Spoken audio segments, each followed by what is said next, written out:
Buenas tardes a todos y a todas. Muchas gracias por venir a una más de las conferencias sobre las investigaciones que están adelantando actualmente los profesores e investigadores de la FLACH. En esta oportunidad tenemos a la doctora Cecilia Gayet, quien obtuvo su doctorado en Estudios de Población del Colegio de México. Tiene una maestría en Demografía en la misma institución y otra maestría en Ciencias Sociales con especialidad en Políticas Públicas en la Flaxo México, aquí. Es licenciada en Filosofía de la Universidad de Buenos Aires. Sus temas de interés son aspectos sociales y epidemiológicos del VIH-Sida, salud sexual y reproductiva de los adolescentes y jóvenes y sexualidad en América Latina. Entre sus publicaciones se destacan Un nuevo reto para la salud pública, que se publicó en el libro de Manuel Ordorica y Brígida Guzmán en el 2010, en la colección de Los Grandes Problemas de México, y A Life Course Approach to Patterns and Trends in Modern Latin American Sexual Behavior, que se publicó en Yates en el año 2009. Entonces, los dejo con la doctora Gayet. Muchas gracias. Gracias, Pedro. Gracias a todos por estar aquí. Bueno, la investigación que he realizado y de la cual estoy preparando ahora la publicación lleva por título Infecciones de transmisión sexual en México, la influencia de las relaciones de género en la construcción del riesgo. Y efectivamente, como estaban comentando, las imágenes que se ven aquí y en la barra de la izquierda nos acompañarán toda la presentación, son el treponema pálido causante de la sífilis, ese es un treponema, el virus del papiloma humano y el virus del herpes genital, ¿no? Por supuesto, vistos todos con el microscopio electrónico. Cuando estudiaba la carrera de filosofía hace ya un cuarto de siglo, estereotipos, injusticia y alienación eran parte de mis preocupaciones y mi interés en aquel momento era cambiar las prácticas cotidianas de la gente. Un maestro que me doblaba en edad sonreía ante tamaña ambición. Esta investigación me dio la oportunidad de regresar a esas inquietudes juveniles, pero ahora, en lugar de querer cambiar las prácticas, me inquietó por qué no cambian, a pesar de los múltiples intentos de transformación. Me pregunté entonces, ¿por qué aún sabiendo de la existencia de las infecciones de transmisión sexual, teniendo información sobre la forma de transmisión y, lo que es más importante, la forma de prevención, los jóvenes se exponen a las infecciones en los actos sexuales que no buscan la reproducción? La pregunta es por la brecha entre los conocimientos científicos y las prácticas sexuales. Era como indagar en la caja negra de los aviones para descubrir qué procesos llevaron a la catástrofe detrás de lo aparente. Y como vamos a hablar de estereotipos, como ven en la imagen, la caja negra de los aviones es en realidad roja y tiene forma de cilindro. En palabras, esta brecha entre conocimientos y prácticas podemos verla en las palabras de una estudiante. Ella dijo al hablar de la falta de protección en la primera relación sexual: recuerdo que fue una decisión, porque si lo hablamos, semi-hablamos, ¿no? Porque hasta ahora para eso nos daba miedo, aunque yo dijera, ay, yo sí mucha información y todo, pero a la hora de los cocolazos me era difícil de abordar el tema. Y en ese sentido sí fue como que choqueante, ¿no? Qué padre mucha información, y a la hora de la hora, ¿dónde está? Antes que nada quisiera hacer un comentario acerca de las infecciones sobre las que se enfocó la investigación. La línea que delimita cuáles son infecciones de transmisión sexual es menos precisa de lo que generalmente creemos. Algunas de las infecciones consideradas de transmisión sexual, como el VIH o la sífilis, pueden ser también transmitidas de manera no sexuales, por ejemplo, por transfusión sanguínea. Y algunas infecciones que no habían sido consideradas propiamente de transmisión sexual, como la hepatitis B, puede transmitirse de esta forma. Otras infecciones pueden transmitirse durante la relación sexual, pero esa no es su forma típica de transmisión, como la gripe. El cuadro resume las infecciones que por ahora están catalogadas como predominantemente de transmisión sexual. Se trata de una delimitación que va cambiando con el tiempo. Una de las cuestiones centrales cuando se considera la percepción del riesgo y la prevención de estas infecciones es que algunas se dan de forma asintomática, sin manifestación clínica, con periodos de latencia, y el sujeto puede transmitirlas sin saber que las padece. También es importante mencionar que para algunas no se conocen tratamientos médicos de curación y algunas de ellas tienen consecuencias graves como el SIDA o pueden producir cáncer como algunos subtipos del virus del papiloma humano. Existe literatura previa que habla sobre las causas que hacen que ignoremos estas infecciones en las prácticas sexuales.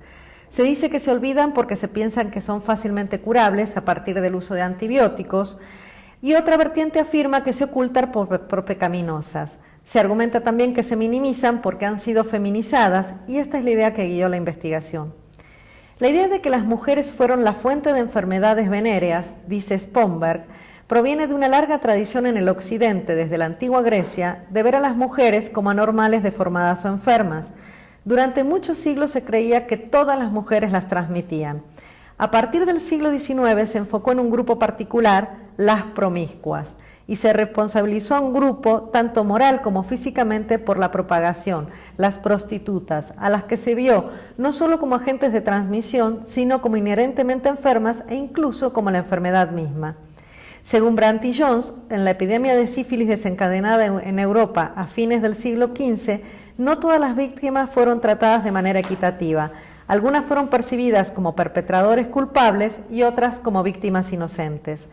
En México, investigadores como Carlos Conde sostienen que en la época prehispánica se reconocían estas enfermedades y que las mujeres consideradas públicas, cuando enfermaban, eran forzadas a vivir fuera del pueblo. Se afirma que durante la colonia hubo un incremento de estas infecciones por las relaciones sexuales entre conquistadores y mujeres indígenas. En 1776 se ordenó la vigilancia de las mujeres que trabajaban en las casas públicas. No se vigilaba a los hombres, solo a las mujeres. Algunas investigaciones que indagaron la visión que se tiene de estas infecciones en los discursos del sentido común también advirtieron su feminización. Arias y Rodríguez entrevistaron a hombres de la clase media de la Ciudad de México y muestran que ellos dividen a las mujeres en dos tipos: las novias, fieles, inocentes y faltas de experiencia, y las otras, promiscuas y peligrosas. Con las primeras usan condón para no embarazarlas y con las segundas para evitar que los infecten. De la misma forma, una investigación con mujeres en Chiapas, Guerrero y Oaxaca mostraba que ellas culpaban de las infecciones a las otras mujeres promiscuas con las que su marido tenían relaciones. Así ha ocurrido una larga operación simbólica de situar a las infecciones de transmisión sexual en un ámbito particular de un grupo de mujeres, las zorras, las prostitutas. Estos estereotipos han atravesado siglos y continentes y aparecen tanto en discursos del sentido común como en discursos médicos. Devienen de un sistema de sexo-género y se toman como naturales. Pueden repercutir en todas las prácticas, tanto en las prácticas de definición de políticas de salud, en las de investigación científico-médica, como en las relaciones sexuales en la vida cotidiana, reduciendo la capacidad de prevención de estas infecciones.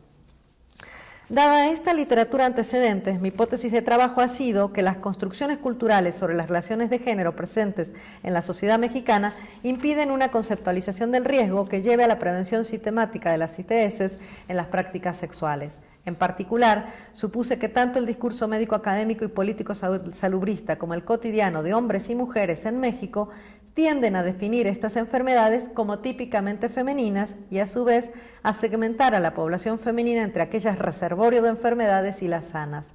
Denominé a esta forma de concebir las infecciones de transmisión sexual como esquema primario. Cada vez que hable de esquema primario me voy a referir a esta manera de verlo.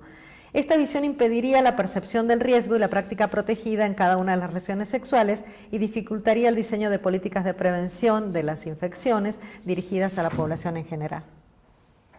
El objetivo general de la investigación fue analizar si el concepto de riesgo de ITS en dos tipos de discursos está influido por los mitos que simbolizan las relaciones de género existentes en la sociedad.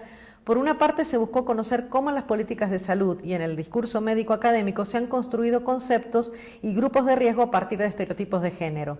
Por otra parte, se buscó identificar cuál es la noción de riesgo de contraer un ITS construida por un grupo particular de jóvenes y la derivación que esta construcción tiene en la adopción de prácticas protegidas. Voy a mencionar algunos de los elementos teóricos que sustentaron la investigación. La pregunta guía tiene varias nociones implícitas. En primer lugar, se trata de una toma de decisión y la información utilizada ocupa un papel central. En esta investigación me enfoqué en decisiones que se toman con base en información del sentido común a pesar de conocerse la información científica. Esto se relaciona con el papel que juega la percepción del riesgo en la toma de decisión y el uso de estereotipos tanto para percibir el riesgo de infecciones de transmisión sexual como para decidir si usar o no condón. Por una parte, para analizar la percepción de los jóvenes sobre el riesgo de infecciones de transmisión sexual, se requiere considerar la construcción social del riesgo de manera más amplia. Por otra parte, en el análisis del uso del condón es necesario tener en cuenta la toma de decisiones con base en percepciones de riesgo socialmente modeladas y su contracara, la confianza, como mecanismo de actuación en la vida cotidiana. En segundo lugar, se trata de una interacción. Es en la interacción con el otro, en las prácticas sexuales, cuando se ponen en juego preconceptos, estereotipos históricamente construidos como recetas para la acción. Una de las formas en que se articulan las relaciones sociales y sobre las que se apoyan los preconceptos y las guías de acción en la esfera sexual es la normatividad de género. Revisé así las teorizaciones sobre construcción social del riesgo, mecanismos psicológicos que sesgan la percepción, confianza, toma de decisiones, guía para la acción, sentido común, interacción social, estereotipo, género e interacción sexual. Finalmente, la idea de la feminización de las infecciones de transmisión sexual como construcción histórica a partir del sistema de género y las consecuencias de esa feminización en la prevención en la interacción sexual. Esta diapositiva y la siguiente muestran la estructura del andamiaje teórico y los actores que fueron referentes teóricos en cada sección.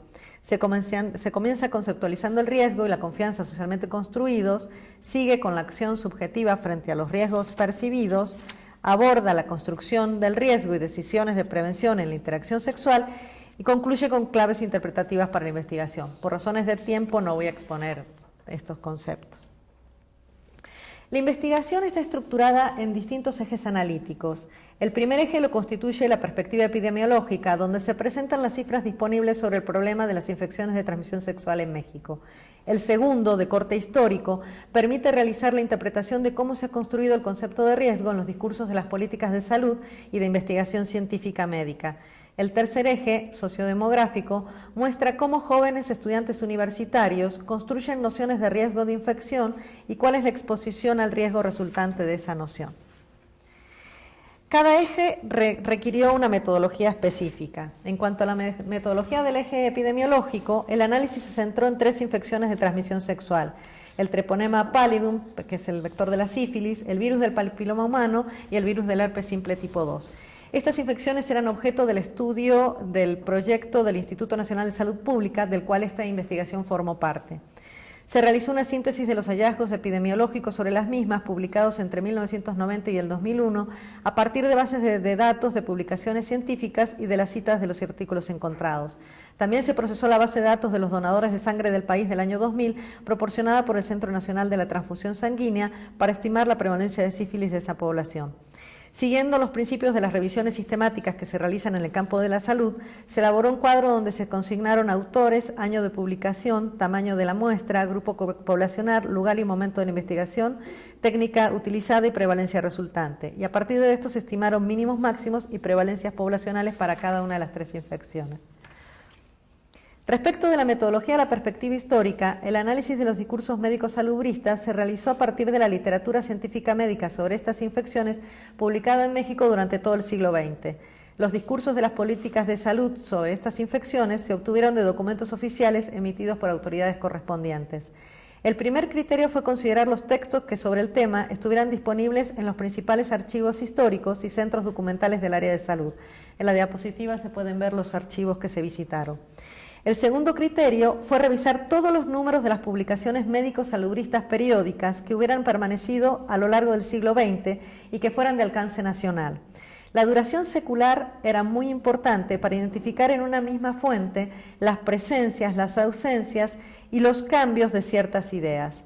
Se trataba de establecer un símil a la tarea de los demógrafos, de registrar series en el tiempo, tales como defunciones, matrimonios y nacimientos. En este caso no se trataba de una serie numérica, sino cualitativa, que registra las ideas y relaciones a partir de textos científicos publicados.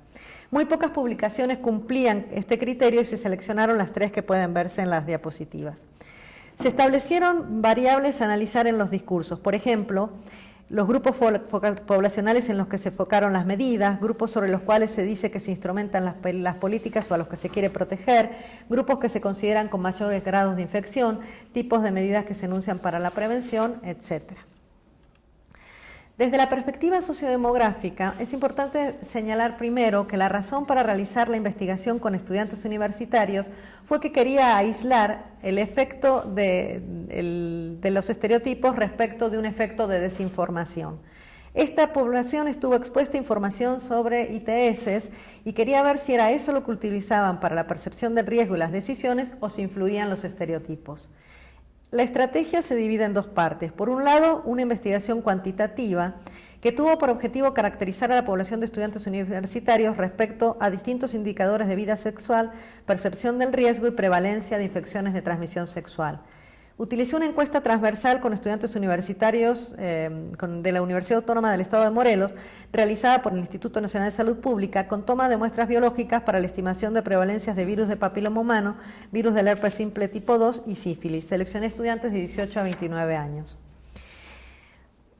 Por último, la metodología de investigación cualitativa, con el fin de estudiar las mentalidades sobre las infecciones de transmisión sexual de jóvenes altamente escolarizados, realicé 46 entrevistas individuales y 6 grupos focales con estudiantes de ambos sexos.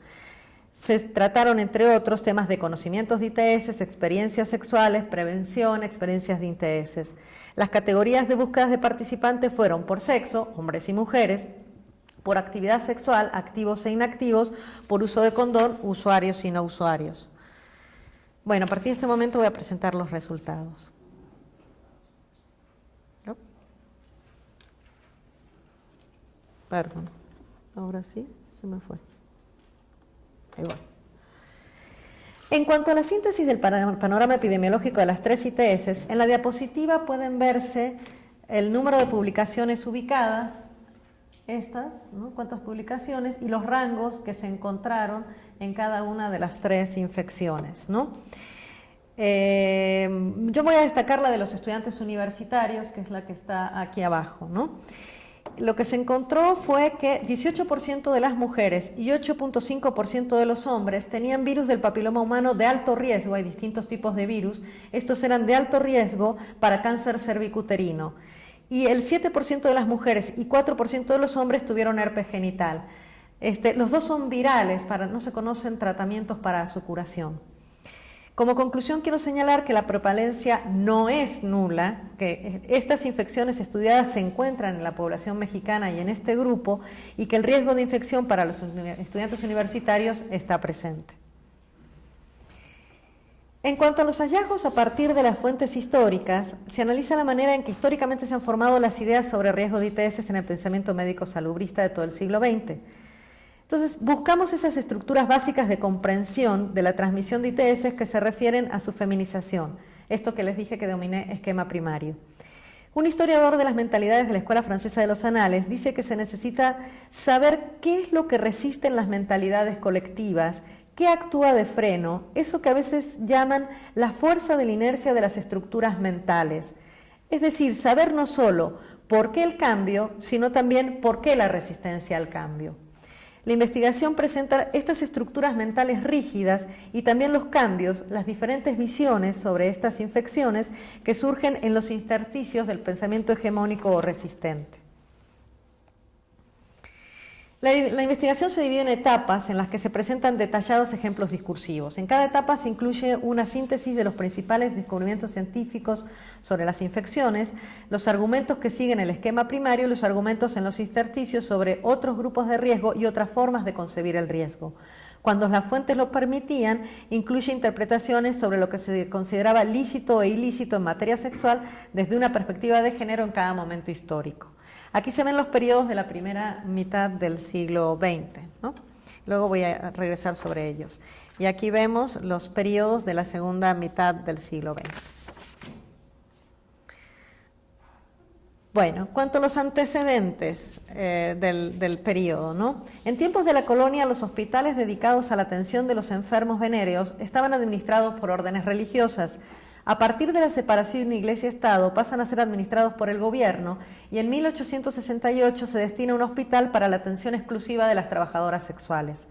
El primer antecedente de normatividad legal en esta materia fue durante el imperio de Maximiliano, cuando se expidió en 1865 el primer reglamento para el ejercicio de la prostitución y simultáneamente se creó la Inspección de Sanidad encargada de hacer cumplir ese reglamento. Un historiador señala que fue una medida para proteger la salud de los soldados franceses, austríacos y belgas del ejército invasor.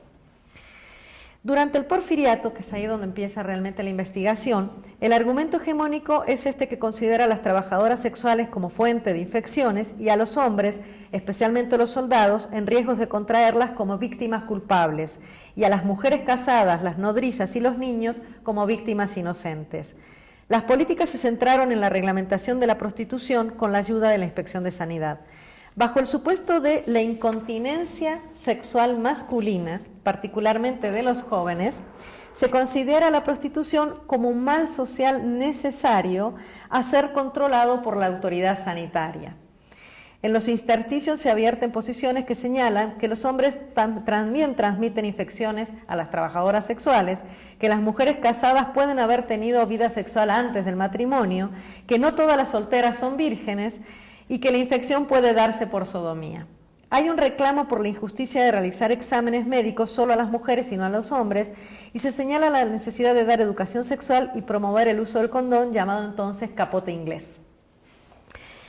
En palabras de la época, el argumento hegemónico, aquí lo pueden ver, dice: su inagotable fuente sin duda la prostitución. Esta asquerosa plaga no es solamente el origen directo de la fortísima proporción de casos de sífilis, de su casi totalidad, sino que aún los que reconocen directamente otro origen provienen, en el último resultado, de algún nacido en los antros de vicio. Y hay un autor, Lavalle Carvajal, de la primera década del siglo XX, que es realmente irónico y dice: por ahora, este es el único medio práctico de perseguir entre nosotros el delito de la contaminación intersexual, castigar con la curación a la única categoría de delincuentes que son incapaces de entablar demanda por calumnia judicial o difamación.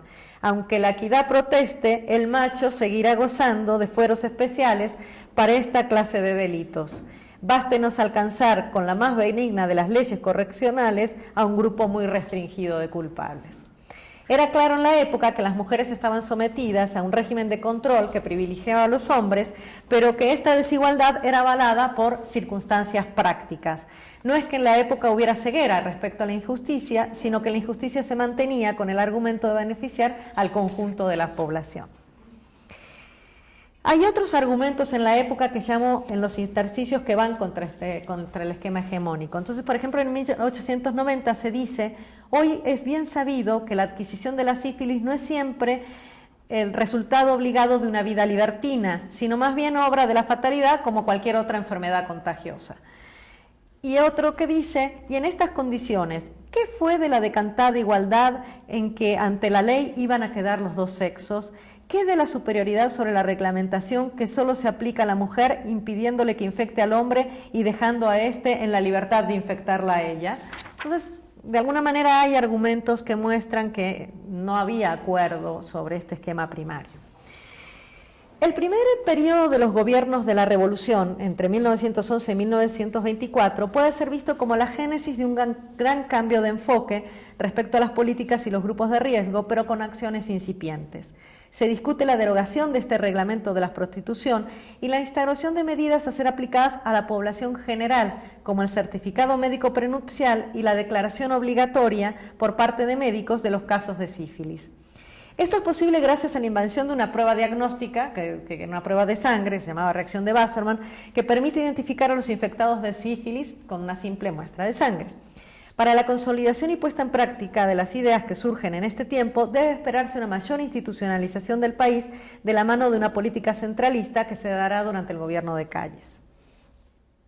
Entre 1925 y 1934, periodo conocido como el Maximato en la historia mexicana, se cristalizan los cambios del periodo anterior a través de decretos.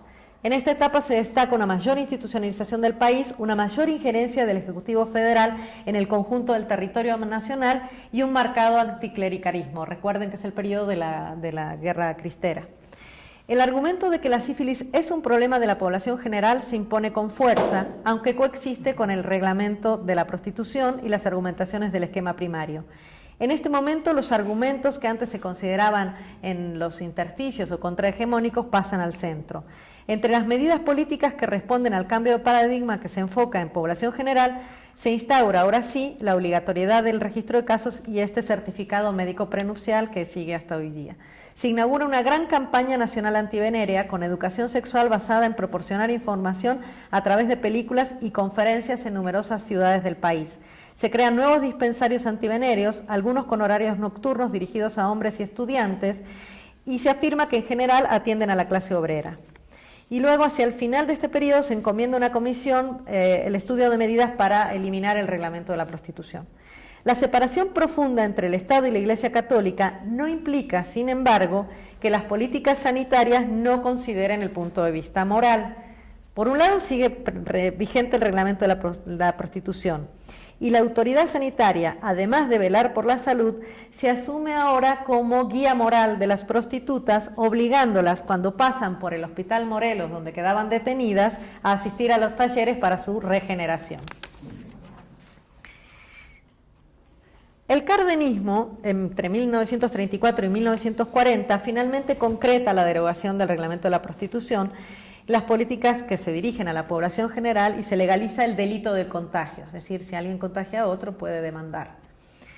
La persona contagiada puede demandar a quien lo contagió. La eliminación del reglamento puede verse como un parteaguas en la historia de las políticas, hecha posible en parte por los cambios sociales provocados por la revolución. Pero este acontecimiento no irrumpe de manera sorprendente, sino que debe concebirse como la cristalización de una tendencia que había comenzado como pensamiento marginal a fines del siglo XIX y que fue adquiriendo importancia a partir de la Revolución, influenciada también por el curso de políticas en el orden internacional. Las autoridades señalan la inmoralidad de haber aislado a las mujeres, sancionado así a uno solo de los sexos cuando ambos son capaces de transmitir el padecimiento. Hay en este periodo un deseo de eliminar la desigualdad de género en la política. Se dice que el reglamento de la prostitución crea una subclase antisocial, antirrevolucionaria e incompatible con las ideas sustentadas por el actual gobierno revolucionario.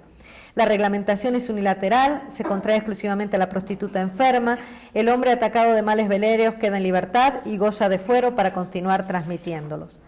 ¿Y cuáles son los nuevos grupos de observación? Se pretende practicar pruebas serológicas sistemáticas en busca de sífilis a enfermos de hospitales, clínicas, dispensarios, de consultorios particulares, médicos, enfermeras, dentales, obreros en general, campesinos, sirvientes, manipuladores de alimentos, empleados de hoteles, solicitantes de seguro, de certificados de matrimonio, de permisos para manejar automóviles, estudiantes, así que cuidado con los estudiantes aquí que luego hacemos pruebas, empleados de compañías de transporte, empresas industriales, reclusos, prostitutas y en fin, lo que sería ideal, toda la población. Pero las concepciones del mundo no son homogéneas y aunque el argumento hegemónico cambia, el esquema primario es sostenido por algunos opositores. Y allí ellos ven como afectados, ahora en este enfoque minoritario, a los soldados, a los marinos, a los trabajadores petroleros, a los ejidatarios y a los rancheros. Algunos estados o municipios mantuvieron los reglamentos a la prostitución a pesar de los preceptos contrarios de la campaña nacional. Desde la nueva posición hegemónica que tiene una concepción de género más equitativa, una de las medidas más novedosas es la distribución masiva de condones a través de las farmacias.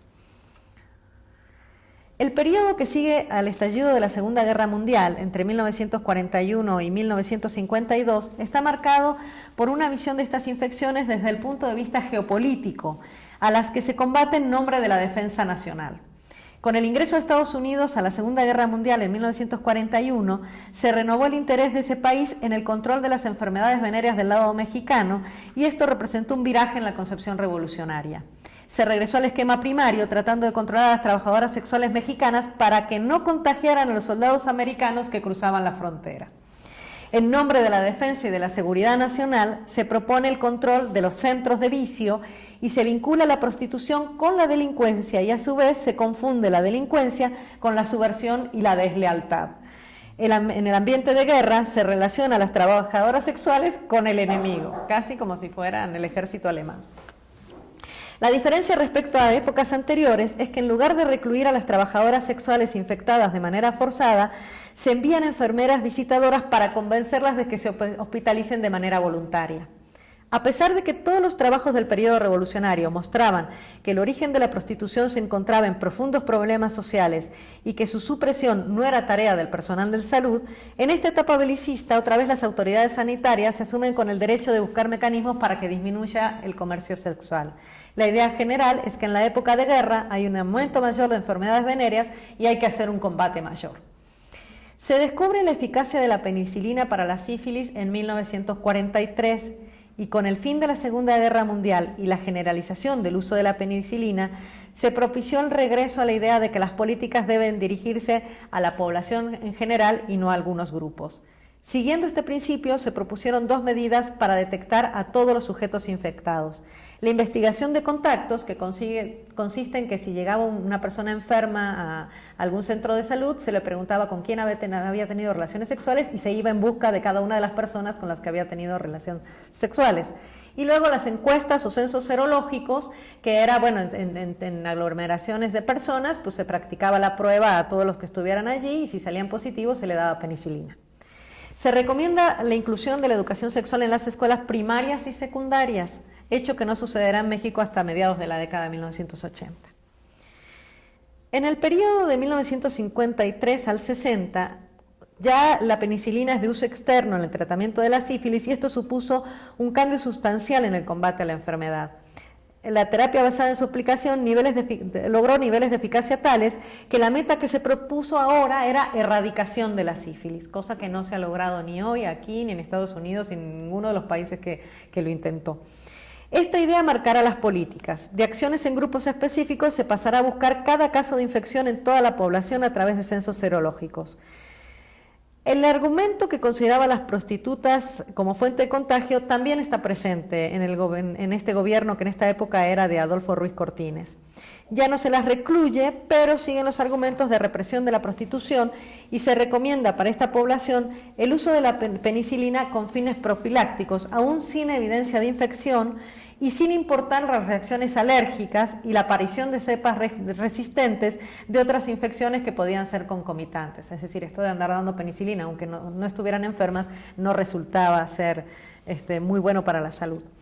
En los reportes de encuestas serológicas, las meretrices, como aparecen allí, siguen siendo presentadas con los mayores porcentajes de infección. Coexiste la idea que cualquier persona puede estar infectada y de allí la necesidad de realizar estos censos. Los grupos que aparecen señalados en los censos serológicos, además de las trabajadoras sexuales, son obreros, campesinos, empleados, mozos, choferes, servidumbres, soldados, policías, embarazadas, adolescentes escolares menores de 15 años, presos. La búsqueda sistemática con el examen prenupcial y en mujeres embarazadas muestra el interés de considerar a la población general como sujeto de riesgo. La investigación de contactos de los casos ya diagnosticados sigue siendo una política de búsqueda de nuevos casos que llega hasta el hogar, es decir, van a la casa del señor y van a la casa de cada una de las personas que el señor dice que tuvo relaciones sexuales. Se menciona en esta época explícitamente la posibilidad de que las personas tengan relaciones sexuales extramaritales. Y aquí hay una recomendación, porque parece ser que los médicos tenían una moral un poco cerrada, ¿no? Y dice, en todos los casos de personas que hacen vida marital, es necesario investigar con especial interés el nombre de los contactos extramaritales. Al entrevistar a un paciente, deberán evitarse actitudes de censura o de extrañeza en relación con su conducta. Es decir, esa es la recomendación a los médicos, ¿no? Que sean moderados y que no los censuren. Pero aunque la población general es vista padeciendo enfermedades venéreas, sin embargo, la idea de la promiscuidad sexual aparece como un argumento para señalar nuevos grupos. La década del 60 representa un momento de corte, ¿no? en este pensamiento de las infecciones de transmisión sexual. Empieza la etapa que después llamada de olvido de estas enfermedades por los grandes logros tecnológicos obtenidos a través de los tratamientos masivos con antibióticos y las nuevas pruebas diagnósticas. Se aplicaron pruebas de manera masiva para detectar a los sujetos infectados aún antes de aparición de síntomas para cortar la cadena de infecciones. Pero, y aquí que está la doctora Bensuzán, la búsqueda sistemática y masiva de casos de sífilis deriva en discriminación laboral. La actitud de los empresarios de expulsar de los centros de trabajo a quien presente serología positiva es vista por los médicos como socialmente injusta y médicamente absurda. Y dado que estas enfermedades siguen siendo consideradas de estigma popular, comienzan a buscarse mecanismos que garanticen la confidencialidad de los resultados. Porque hasta este momento hacían los censos en una fábrica y le decían al dueño de la fábrica quién era positivo, ¿no? O sea, violando totalmente cualquier confidencialidad. Junto a las encuestas serológicas comienza a mencionarse la necesidad de realizar también estudios de conducta sexual. Entre 1970 y 1980 se publica numerosa literatura sobre enfermedades de transmisión sexual. Y esto es porque la llamada revolución sexual y la liberación femenina son temas de mucha preocupación para los médicos especialistas. Atribuyen la mayor liberalidad sexual, por una parte, al incipiente programa de anticoncepción instaurado en el país, y por otra, a la confianza de la población en la eficacia de la penicilina. Hay muchos argumentos que muestran que los médicos no estuvieron de acuerdo con el programa de planificación familiar al inicio del mismo. O sea, estaban realmente en contra, estaban muy preocupados por la promiscuidad que podía detonar. ¿Cuáles son los factores que favorecen, en las palabras de uno de los médicos, cuáles son los factores que favorecen o determinan la diseminación de las enfermedades venéreas? Son numerosos y muy variados y dependen en gran parte del auge en casi todos los países de la actividad sexual y la promiscuidad de edades muy tempranas por diversas razones, entre las que destacan la relajación moral y la pérdida del miedo a los embarazos fáciles de evitar y a las enfermedades venéreas fáciles de curar. O sea, esta es la idea que tenían en ese momento los médicos.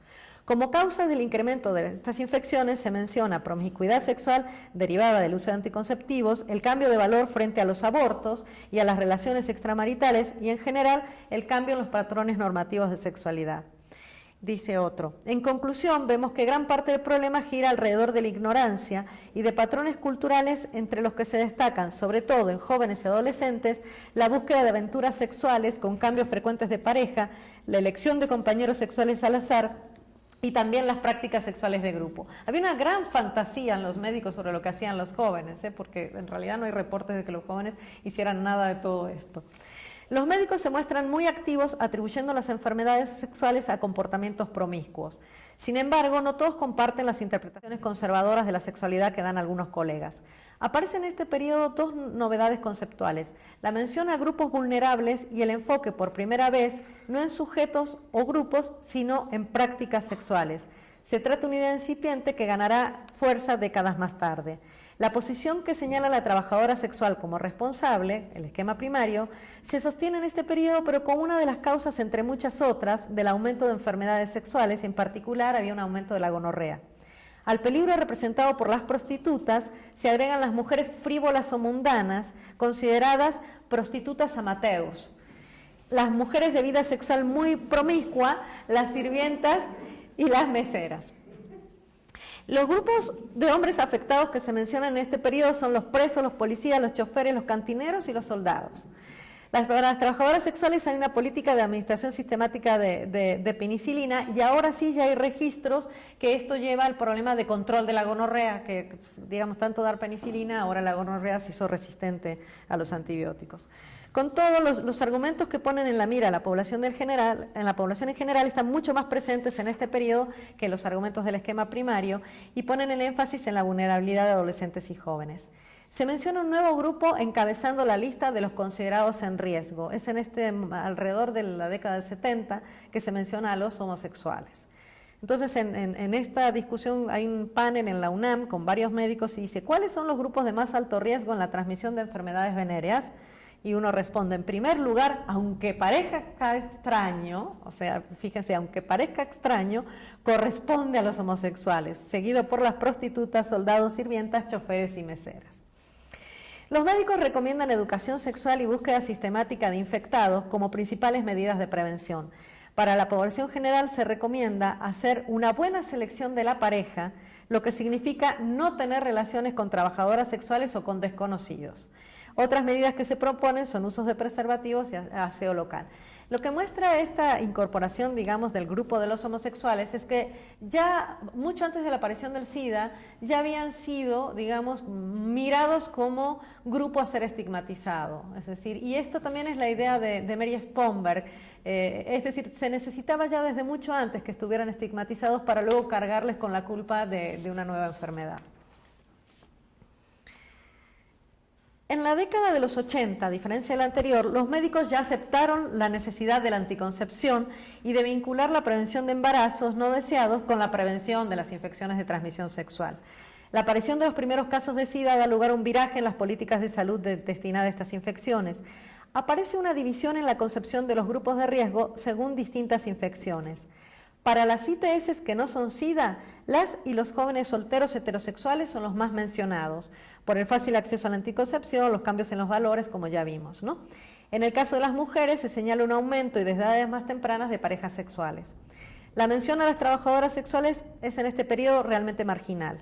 La política de prevención para estas infecciones se basa en medidas educativas que las presentan a la población como problema de salud pública e informa sobre la identificación de síntomas y la importancia de recurrir a la atención médica, recomendando evitar la promiscuidad sexual, usar preservativos, el aseo de órganos genitales y la abstención de relaciones sexuales hasta la curación. Por el contrario, cuando se trata del VIH-Sida, el énfasis se pone en grupos de alto riesgo, es decir, ya no población general, como los homosexuales, farmacodependientes, bisexuales, receptores de sangre y otros.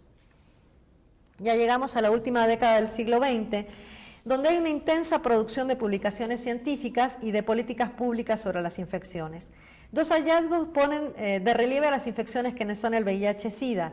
Se evidencia su asociación con la adquisición del VIH y se atribuye al virus del papiloma humano, recién ahora, la alta prevalencia en México de cáncer cervicuterino. Yo creo decirles que es reciente el descubrimiento de que el virus del papiloma humano provoca cáncer cervicuterino, recién de la década del 90. El desarrollo del SIDA abrió la posibilidad de repensar social históricamente estas infecciones. Una de las características de esta década es la diversidad de formas de conceptualizar el riesgo. Hay un choque de mentalidades ahora, o sea, vuelve el esquema primario, pero se enfrenta a otras concepciones. Entonces hay otra vez, cuando aparece el esquema primario, la preocupación no es la salud de las propias trabajadoras, sino la diseminación del VIH al conjunto de la sociedad por la transmisión heterosexual, tal como a principios de siglo ocurría con la sífilis. Y los hombres afectados que se mencionan son los periféricos de los sitios de trabajo sexual, es decir, los cantineros, los meseros, todos ellos. Entonces, en palabras, por ejemplo, de un médico pues, que todavía sigue produciendo, Calderón Jaimes, dice: sífilis, la enfermedad es más frecuente en la población joven y altamente promiscua, que tiene actividad sexual sin ninguna protección, con cambios frecuentes de pareja y que puede ser adicta a las drogas. La población de mayor riesgo se observa en grupos de hombres con prácticas homosexuales y en mujeres que ejercen la prostitución. Es decir, otra vez hay una mirada a grupos de riesgo. Otros enfoques consideran que el número de parejas sexuales es un elemento clave para la identificación del riesgo a principios de esta década, con independencia del tipo de pareja, y se habla otra vez más de los promiscuos.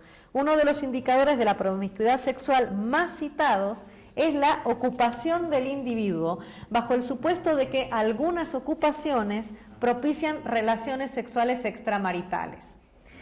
Entonces, el estado civil, la ocupación, y ahora les voy a decir cuáles son las ocupaciones, son condiciones que orientan para sospechar si un individuo es promiscuo sexualmente o no. Entonces, miren las ocupaciones que se mencionan: las que por sus características propician relaciones sexuales extramaritales y la diversidad de parejas. Ejemplo: empleados de restaurantes, bar, hotel, de transporte local o foráneo, policías, estudiantes, militares, agentes viajeros, entre otras, o bien si son integrantes de los grupos de alto riesgo que ya mencionamos, ¿no? Y en otra cita dice, por ejemplo, las que por motivo de su trabajo pernoctan fuera del domicilio conyugal, transportistas, agentes de viaje, mozos de restaurante o bar, deportistas, profesionales, filarmónicos, o sea, les tocó a los pobres músicos, militares, marinos, policías y otros.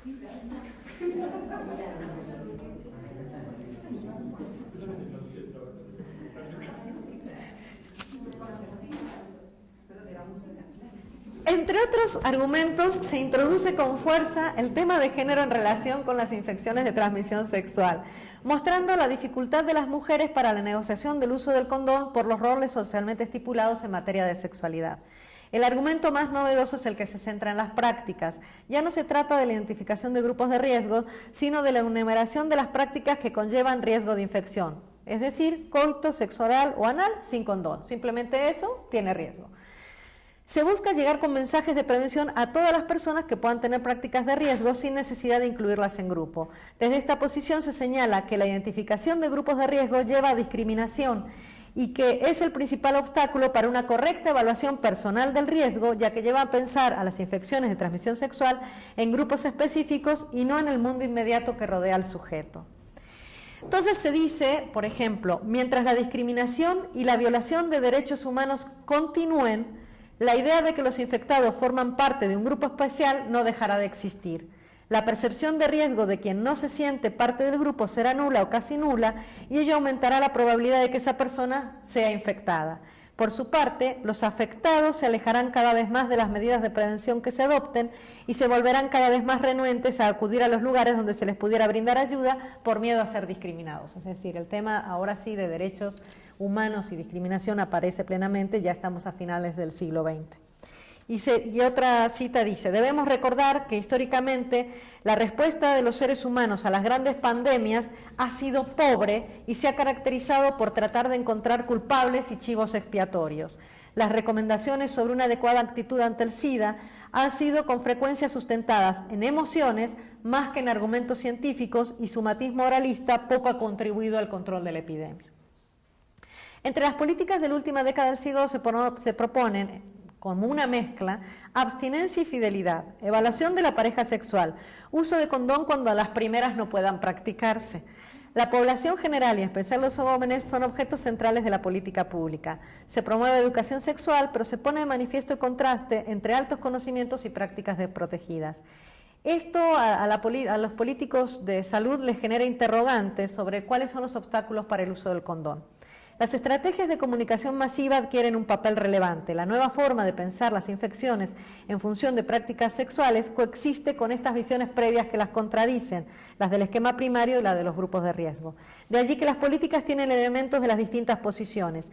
Entonces no es posible pensar aún que el enfoque centrado en prácticas se trate de un espíritu consolidado de época.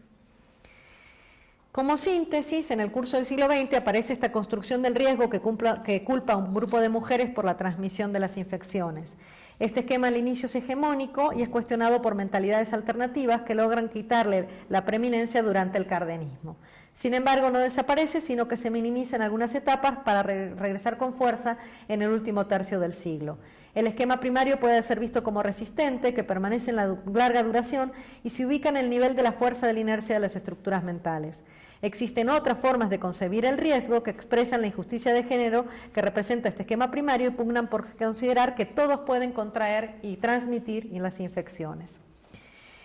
Bueno, una de las razones para la resistencia del esquema primario es que se apoya en un sistema de género tradicional sobre la sexualidad que parece persistente y difícil de modificar. Permanece también porque reduce la complejidad del riesgo en función de ese sistema de género al establecer que solo debe percibirse en situaciones específicas relacionadas con un grupo particular de mujeres, ya sea las prostitutas profesionales o las amateurs.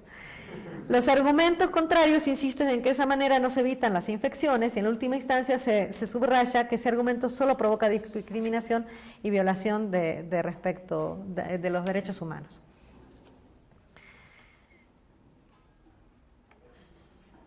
Respecto a los resultados de la investigación cuantitativa y cualitativa realizada con los jóvenes estudiantes universitarios de Morelos, la encuesta incluyó 876 universitarios, casi 2/3 mujeres y 1/3 hombres. Bueno, en la investigación se presentan cuadros con características generales, edad, facultad en la que estudia, estados civiles, escolaridad del padre y de la madre, cohabitación, y sobre los conocimientos de las infecciones, las fuentes de información sobre sexualidad y si las pueden mencionar espontáneamente. También se presenta información, por supuesto, sobre actividad sexual, uso de condón, proporción de sexualmente activos por grupo de edad y sexo, uso de protección en la primera y última relación sexual, razones para el uso de protección y del condón en la primera y última relación sexual. Se realizaron regresiones logísticas bivariadas entre variables de información sobre sexualidad y uso del condón que resultaron no significativas, dando un primer indicador sobre la independencia de estos dos fenómenos. Se muestra información sobre parejas sexuales, número de parejas en la vida en el último año, se han tenido más de una pareja sexual en un mismo mes, tipo de pareja en la primera y última relación sexual, diferencia de edad con la pareja de la primera relación sexual. Y también sobre sobre prevalencias y percepción del riesgo de ITS y la razón para el uso de protección en la última y primera relación sexual por tipo de pareja, y me voy a detener en estos dos últimos aspectos. La encuesta incluyó una pregunta sobre percepción del riesgo de contraer un ITS. La encuesta decía: ¿crees posible que puedas contagiarte de alguna enfermedad de transmisión sexual? Entre los estudiantes sexualmente activos, más de la mitad de las mujeres y de los hombres respondieron nada o poco posible. Estos jóvenes respondieron primero las preguntas del cuestionario y a continuación entregaron las muestras biológicas para el laboratorio. Ellos no conocían el resultado de la prueba al responder la pregunta. Se puede observar claramente la distorsión entre la percepción que tienen del riesgo y el riesgo objetivo. Como puede verse en la gráfica, 44% de las mujeres y 33% de los hombres que padecían alguno de estos dos virus o ambos consideraron nada o poco posible tener una infección de transmisión sexual, el riesgo de infección de transmisión sexual. En la encuesta también se puede advertir las razones que indicaron para el uso de protección según el tipo de pareja, tanto en la primera como en la última relación sexual. En la primera relación sexual, es este primer bloque, quienes dijeron haberla tenido con su esposo o su esposa se preocuparon mayoritariamente por el embarazo, es decir, ninguno dijo prevención de ITS o VIH. En tanto, quienes dijeron que fue con amigo o amiga incrementaron la prevención de ITS o de forma conjunta embarazos e ITS. Entre quienes iniciaron con algún desconocido o con trabajadoras sexuales, la razón principal era prevenir ITS, VIH, SIDA. Es decir, la percepción del riesgo está en función del tipo de pareja con la que tienen la relación sexual. En la investigación cualitativa se exploraron con detalle los temas sobre las concepciones de la sexualidad, donde destacan normas de géneros que establecen los límites de lo lícito y lo ilícito, diferenciales para hombres y mujeres, y que se expresan en estereotipos. En particular, una demanda de sexualidad sin control para los hombres y de recato para mujeres, y una división de las mujeres entre las buenas y las zorras. La investigación exploró las señales para realizar la adscripción de las mujeres a las dos categorías, y el deseo de las mujeres de no ser etiquetada en la categoría de desprestigio. Aparece la dificultad de las mujeres de llevar condones por el temor a ser consideradas locas o facilotas. También se registran discursos con una visión de género más equitativa. En cuanto a conocimientos sobre infecciones, en general se advierte que la mayoría tiene conocimientos adecuados respecto a las formas de transmisión y de prevención, y se exploraron las percepciones sobre el condón. Uno de los temas más importantes analizados es la percepción de riesgos en la sexualidad. En una jerarquía de riesgos sexuales, el embarazo es el primer riesgo percibido. En segundo lugar, el VIH-Sida, pero en un nivel más discursivo que considerado en la interacción sexual. Las infecciones de transmisión sexual son las otras, que no son VIH, son en general poco tenidas en cuenta. Por una parte se considera que están lejos de la experiencia cotidiana, ya vimos las prevalencias, o se minimiza su importancia. Los varones expresaron ideas de que se pueden ver en el acto sexual. Es decir, ellos decían, no, si yo miro, si está limpia, si no tiene nada. Aparecieron argumentos del esquema primario, en tanto que solo se piensa que las trabajadoras sexuales y las mujeres consideradas locas tienen estas infecciones. Si no hay contacto con esos grupos, directo por parte de los varones o indirecto por parte de las mujeres, los jóvenes se consideran libres de riesgo. Así las mujeres dicen, no, si mi chavo nunca estuvo con ninguna de esas mujeres de la zona esa roja, ni nada por el estilo. Entonces así, pues ellas consideran que ya están libres. Como se da la división entre las mujeres buenas y zorras, en la interacción sexual los varones usan este estereotipo para decidir si están o no en riesgo. Además se muestra que las mujeres no perciben a los hombres como transmisores y no proponen el uso del condón para no ser incluidas en la categoría de locas. En la construcción del riesgo se pone a las infecciones de transmisión sexual en grupos distintos y alejados de la cotidianidad. Los jóvenes mencionaron a los extranjeros, los faltos de higiene, los obreros, la población rural, los homosexuales, los de sitios fronterizos y turísticos. Allá está. También se perciben riesgos con parejas ocasionales o cuando hay parejas simultáneas, infidelidad. Algunos pocos estudiantes advirtieron el riesgo por parejas previas, es decir, que has tenido más parejas, pues y tu pareja tuvo otras parejas, por ahí podría venir el riesgo, pero muy pocos lo dijeron. Solo en un par de casos se mencionó el riesgo simplemente por prácticas sexuales sin protección. En el discurso de los jóvenes se verifica que la confianza, el amor y la fidelidad aparecen en el imaginario como protectores de las infecciones. Respecto a la decisión sobre el uso del condón hay diferentes escenarios. Se usa para prevenir embarazos, razón por la que deja de usarse cuando se consiguen otros métodos más efectivos. Se combina con retiro, pastillas, calendario y en un caso se mencionó la combinación con masturbación mutua. Según el tipo de pareja cambia la motivación. Los hombres lo usan con parejas ocasionales para prevenirse ITS, con parejas estables para evitar embarazos. La investigación exploró cómo afecta la disponibilidad de condones en el uso. Algunos estudiantes dijeron que solo los usaron porque los tenían a la mano. En tanto otros pudieron planear o poner pausa cuando estaban con la chava para ir a comprarlos. También se analizó quién tomó la decisión del uso de condón y los obstáculos para proponerlo. Además se advirtió una norma para parejas estables. Una vez que la mujer ha sido catalogada como buena, esta norma impone a los varones el deber de llevar los condones y a las mujeres la obligación de considerar la relación sexual al uso del condón, basada en el prejuicio de que solo los hombres desean la relación sexual. Entonces ellas le dicen, si no te pones condón, no tengo relación. Entonces, claro, la idea es que el único que quiere tener la relación es el varón, ¿no? Ese es el mecanismo. O sea que, aun cuando las mujeres exigen el condón, en realidad lo que hay por detrás es un esquema bastante tradicional de roles de género respecto a la sexualidad. Bajo esta norma, el hombre no puede condicionar la relación al uso del condón porque significaría que la mujer tiene múltiples parejas o que la mujer tiene más deseo sexual que el varón, y eso todavía se ve como inaceptable. Conclusiones. Como síntesis, desde la perspectiva social, los hallazgos en los dos cuerpos discursivos mostraron que existen tres líneas argumentales principales sobre el riesgo de ITS: el esquema primario, los otros grupos de riesgo y el enfoque en las prácticas. En cuanto al esquema primario, tanto la investigación histórica como la de jóvenes universitarios mostraron el uso de estereotipos de género en la construcción de los riesgos sexuales y en especial sobre estas infecciones. El esquema primario, que considera a las trabajadoras sexuales como fuente o reservorio de ITS, aparece con distintas características a lo largo de un siglo de historia de las mentalidades médico-salubristas y en los discursos de los jóvenes universitarios. Quienes sostienen el argumento del esquema primario no visualizan a los hombres como infectantes y se agrega la preocupación por la transmisión final a las mujeres esposas o a los hijos o a la población general. Los discursos de los estudiantes universitarios mostraron que los entrevistados de ambos sexos conciben este esquema dual de caracterización de las mujeres, que hay padres que los enseñan y que también lo comparten con sus coetáneos. Varones y mujeres utilizan este estereotipo para construir el riesgo de ITS, focalizando la infección solo entre las prostitutas o mujeres fáciles. Sobre la derivación que tienen las distintas nociones de riesgo en la adopción de prácticas de prevención y en el diseño de políticas, se concluye que las políticas diseñadas para atender el problema de las ITS en función del esquema primario privilegiaron el control de las trabajadoras sexuales, incluso con el aislamiento o encarcelamiento de las mismas, dejando a los hombres en total libertad. Esta concepción también influyó en las prácticas preventivas de estudiantes universitarios. Por un lado, los hombres usaron sistemáticamente condón con las trabajadoras sexuales y por otro, muchos aseveraron que si no estaban en contacto con las mujeres infectantes, no consideraban la necesidad de prevenirse de las infecciones.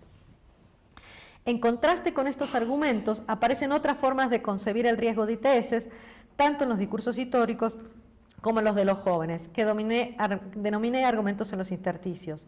En algunas etapas del siglo XX, sobre todo después de la Revolución Mexicana hasta la Segunda Guerra Mundial y a partir de la década del 60 hasta la del 90, estos argumentos alternativos devinieron hegemónicos.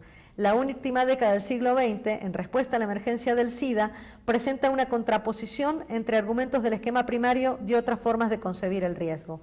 Estos argumentos contrarios al esquema primario ponen el énfasis en que los hombres también infectan a las trabajadoras sexuales y que el control exclusivo de ellas es una injusticia y una inmoralidad. En algunos momentos de la historia se concibe que toda la población está en riesgo de contraer y transmitir infecciones, y en otros momentos se pone el acento en algunos grupos de riesgo vulnerables.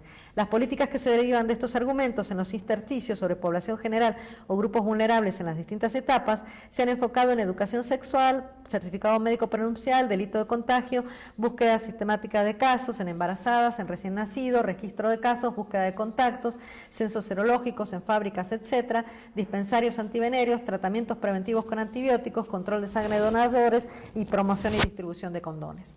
Y en la última década del siglo XX se posiciona la mención de las prácticas sexuales como sustituta de los grupos. Ya no se trata de la identificación de grupos de riesgo, sino enumeración de las prácticas que conllevan riesgo de infección. Desde esta vertiente se señala que la identificación de grupos de riesgo lleva a la discriminación y que es el principal obstáculo para la correcta evaluación personal del riesgo, ¿no? Ya que se piensa en los grupos específicos y no en el mundo inmediato que rodea al sujeto. Se busca llegar con mensajes de prevención a todas las personas que puedan tener prácticas de riesgo sin necesidad de incluirlas en grupos. En los discursos de jóvenes universitarios, muy pocos jóvenes consideraron el riesgo por las prácticas y no por grupos de población, y también se advierte que es difícil que perciban el riesgo por parejas previas, aunque hay algunos ejemplos. Desde la perspectiva del sujeto se muestra cómo los jóvenes construyen el riesgo de contraer y transmitir una infección de transmisión sexual en la interacción sexual, y cómo se construyen a sí mismos y al compañero sexual como sujetos de riesgo, y cómo usan esas tipificaciones socialmente construidas como facilitadoras en la toma de decisión sobre protección de las infecciones en las relaciones sexuales. Por último, se resume cómo los jóvenes negocian medidas de protección de las infecciones en la interacción sexual.